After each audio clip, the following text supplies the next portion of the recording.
En un estudio estadístico, la población es el conjunto formado por todos los elementos del estudio. Una muestra es una parte de la población que elegimos para hacer el estudio, y a cada elemento de la población o de la muestra se le llama individuo. El número de individuos que componen la muestra se llama tamaño de la muestra, o tamaño muestral. Por ejemplo, si queremos hacer un estudio sobre la estatura de los españoles y le preguntamos a 10 personas en cada provincia, le estaremos preguntando a 520 personas. Por tanto, la población es toda la población española. Cada una de las personas a las que le hemos preguntado es un individuo. La muestra es el conjunto de personas a las que les hemos preguntado, y el tamaño de la muestra son 520. Una variable estadística es cualquier cualidad que se puede estudiar dentro de una muestra o de una población. Las variables estadísticas son de dos tipos, cualitativas o cuantitativas. Si los valores que se estudian se pueden medir, entonces son variables cuantitativas. Si los valores que se estudian no se pueden medir, son variables cualitativas. Por ejemplo, el peso, la estatura, el tamaño del pie se pueden medir, por tanto son variables cuantitativas.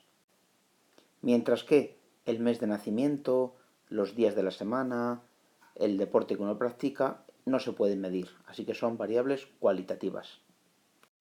Dentro de las variables cuantitativas tenemos dos tipos, las variables discretas y las variables continuas. Una variable es discreta cuando solo puede tomar algunos valores. Una variable es continua cuando puede tomar cualquier valor.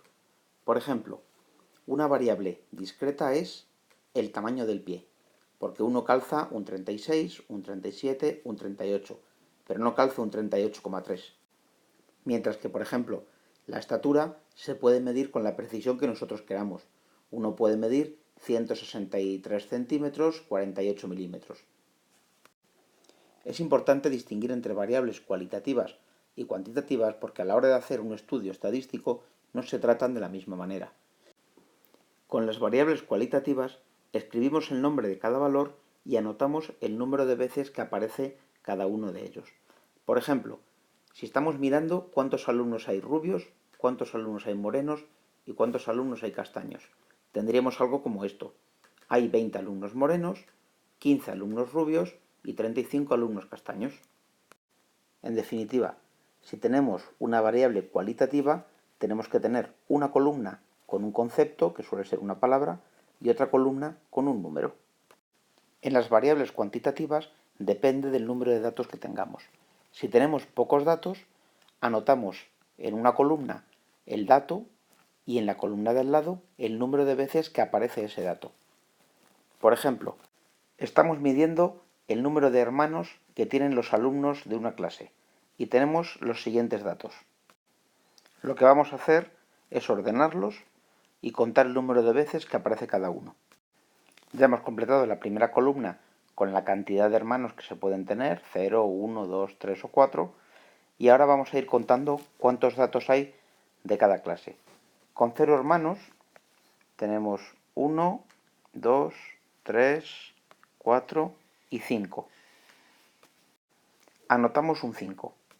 Con un hermano tenemos 1, 2, 3, 4, 5 y 6. Anotamos un 6. Y así hacemos con todos los datos hasta completar la tabla. Si la variable es cuantitativa continua o tiene muchos datos, entendemos que muchos datos es más de 30, lo que vamos a hacer es agrupar los datos en intervalos llamados clases. Esto se ve mucho mejor con un ejemplo. Estamos midiendo la estatura de una población. Elegimos una muestra y obtenemos este conjunto de datos.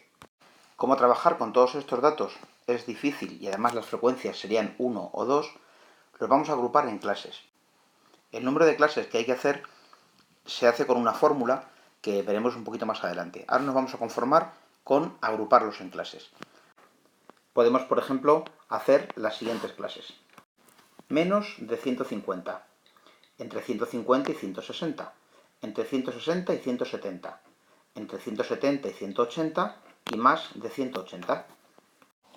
Y ahora contamos cuántos datos hay en cada clase. Empezamos. Menos de 150 hay 1, 148. Entre 150 y 160 tenemos 1, 2, 3, 4 y 5. Entre 160 y 170 tenemos 1, 2, 3, 4, 5, 6, 7, 8, 8 datos. Entre 170 y 180 tenemos 1, 2, 3, 4, 5, 6, 7 y 8 datos. Y más de 180 solo tenemos 1. Y así es como se cuentan datos de una variable discreta o de una variable que tenga muchos datos.